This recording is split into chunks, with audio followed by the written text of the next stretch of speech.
के स्टार्टिंग में हमें सबसे पहले किंग युआन पैलेस का सीन दिखाते हैं। वहीं हमें सबसे पहले उसके अंदर एम्परर यांगपान को दिखाते हैं, जो होंग जुआनजी से पूछता है कि क्या मैंग बेंगयुन अभी भी हमें 22 स्क्रिप्चर देने के लिए नहीं मानी। तब होंग जुआनजी कहता है कि वह नहीं मान रही है।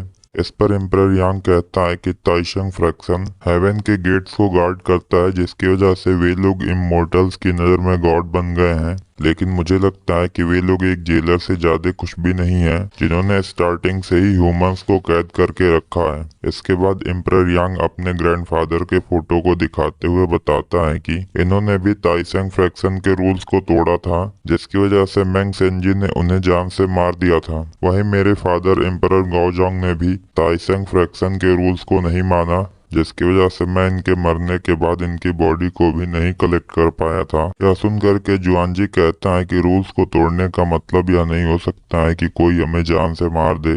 लेकिन एम्परर यांग कहता है कि मैंग सेंजी ऐसा कर सकता है। वहीं चाहो तो तुम खुद को भी ऐसी पोजीशन में देख सकते हो, क्योंकि अगर कोई तुमसे उलझने की कोशिश करता है तो इतना तो तय है कि उसे मैंग बेंगयुन के गुस्से का भी सामना करना पड़ेगा। इस पर होंग जुआनजी कहता है कि सारे रूल्स बस स्ट्रेंथ को लेकर के डिपेंड करते हैं। यह सुनकर के एम्परर यांग वहां पर एक पोर्टल ओपन करते हुए कहता है कि हमें हमारी बिग शिप को देखने की जरूरत है। इसके बाद हम देखते हैं कि ये लोग उस पोर्टल के अंदर चले जाते हैं। इधर जाओ बाओ की माँ मैंग बेंगयुन उसे दाओ एनर्जी के बारे में बता रही होती है। इधर हम देखते हैं कि नेचर की मिस्ट्री को सुनते सुनते चैनयान भी इन लोगों के पीछे आगे बढ़ रही होती है। पर तभी अचानक से मैंग बेंगयुन एक बहुत ही पावरफुल स्पिरिचुअल पैगोडा का इस्तेमाल करके उसे वहीं पर सील कर देती है, जिस पर हम देखते हैं कि चैनयन अपने लाइटनिंग स्ट्राइक का इस्तेमाल करके इसे तोड़ने की कोशिश करती है।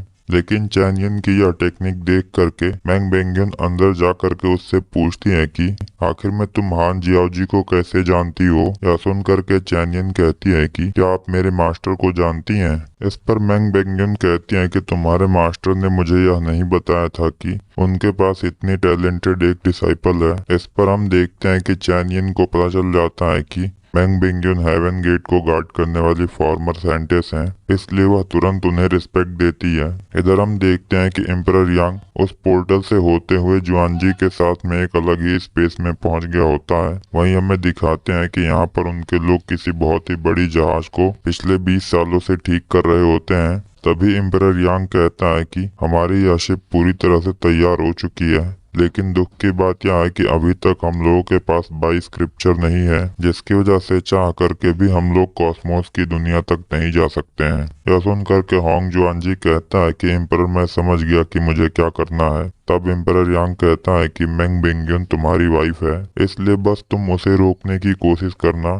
इसके बाद हमारा सीन शिफ्ट होकर के मैंग बेंगयुन के ऊपर चला आता है, जो अब चैनयन को पूरी तरह से आजाद कर देती है। वहीं ऐसा होते ही चैनयन कहती है कि सीनियर आप जाओ बाओ को जो कुछ भी बता रही थी, उन बातों में नेचर और यूनिवर्स के कई सारे राज छुपे हुए हैं, इसलिए क्या आप मुझे बता सकते हैं कि आप किस स्क्रिप्चर के बारे में बात कर रही थी।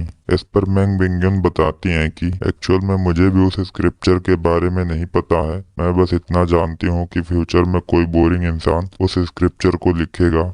इधर फ्यूचर की बात सुनते ही चैनयन पूछती है कि सीनियर क्या आप मुझे सच में फ्यूचर की बातें बता सकती हैं। तब हम देखते हैं कि इस पर अचानक से मैंग बेंगयुन चैनयन को फ्यूचर का कुछ हिस्सा दिखाती है, जिस पर चैनयन कहती है कि यह तो बहुत ही ज्यादा खूबसूरत है। तब मैंग बेंगयुन पूछते हैं कि आखिर में तुमने क्या देखा। तब चैनयन बताती है कि मैंने यूनिवर्स के बीच में एक डिवाइन आई को देखा, और उसके अलावा मैंने जाओ बाओ को भी फ्यूचर में देखा। इधर यह सुन करके जाओ बाओ थोड़ा बहुत डर जाता है, लेकिन फिर भी वह आगे बढ़ करके चैनयन को रिस्पेक्ट देता है। यह देख करके चैनयन उसे अपना एक पेंडेंट देते हुए बताती है कि मैं सिल्वर शार्क की रीइंकार्नेशन हूँ। वहीं यह पेंडेंट मेरी ही हड्डियों से बनाया गया है, जिसकी वजह से यह एक नेटल मैजिक वेपन भी है।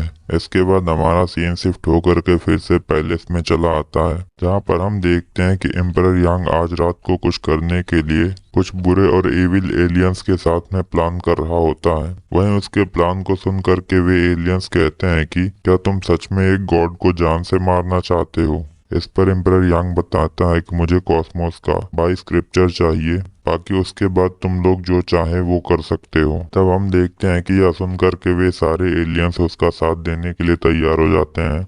इसके बाद हमारा सीन शिफ्ट होकर के एक अलग जगह पर आता है, जहाँ पर हम देखते हैं कि कोई सीनियर जूनियर जाओ से कहते हैं कि आखिर में तुम यहाँ पर क्यों आई हो। तब जाओ वानर कहती है कि सीनियर, क्या मैं यहाँ पर आपसे मिलने नहीं आ सकती हूँ। यह सुन करके सीनियर जाओ आनरन उसके सामने आकर के कहते हैं कि अब तो सिर्फ मेरा फैंगजियान फ्रैक्शन और तुम्हारा डालवो फ्रैक्शन ही बचे हुए हैं, इसलिए मेरे ख्याल से भी हमें एक दूसरे से मिलते रहना चाहिए। यह सुन करके जाओ वानर कहती हैं कि यह सब कुछ बस ताइसेंग फ्रैक्शन की वजह से हुआ है। इस पर सीनियर जाओ एनरन कहते हैं कि उन लोगों ने उन सारे नियमों को सैकड़ों सालों से बनाया है, लेकिन मुझे नहीं लगता कि अभी के लिए कोई भी उन रूल्स का कुछ भी कर सकता है।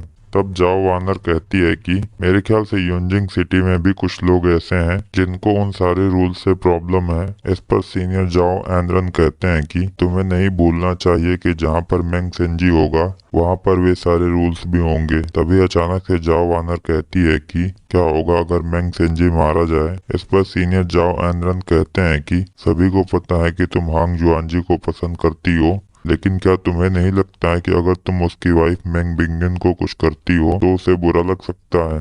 यह सुन करके जाओ वानर कहती है कि होंग जुआनजी एक जेंटलमैन है, इसलिए अगर उसके वाइफ को कुछ होता है तो उसे बुरा लगना स्वाभाविक है, लेकिन बस उसे इतना ही करना है कि उसे अपनी वाइफ के ऊपर ध्यान नहीं देना है। अब हमें रात के समय का सीन दिखाते हैं, जिसमें जाओ बाओ अपने माँ से पूछता है कि आखिर में कॉस्मोस का बाइस्क्रिप्चर क्या है। तब मेंग बेंगन बताती हैं कि एक्चुअल में इस वर्ल्ड में सबसे पावरफुल टाइम और स्पेस है। लेकिन यह सुनने के बाद जाओ बाओ कहता है कि मैंने सुना है कि आप इतने पावरफुल हैं कि फादर भी आपको नहीं हरा सकते हैं। तब मेंग बेंगन कहती हैं कि हाँ, यह सच है कि तुम्हारे फादर मुझे नहीं हरा सकते हैं, लेकिन यह भी हो सकता है कि एक दिन उनके लॉजिक्स और रीजंस मुझे हरा दें। तभी हम देखते हैं कि अचानक से वहाँ पर जाओ वानर पहुँच जाती है, पर वह जैसे ही जाओ बाओ को हाथ लगाने की कोशिश करती है, हम देखते हैं कि जाओ बाओ उससे दूर हट जाता है। यह देख कर के मेंग बेंगन बातों को नॉर्मल करने के लिए जाओ वानर को फेस्टिवल नाइट के लिए इनवाइट करती है, पर जाओ वानर वहाँ पर आने के लिए तैयार होते हुए कहती है कि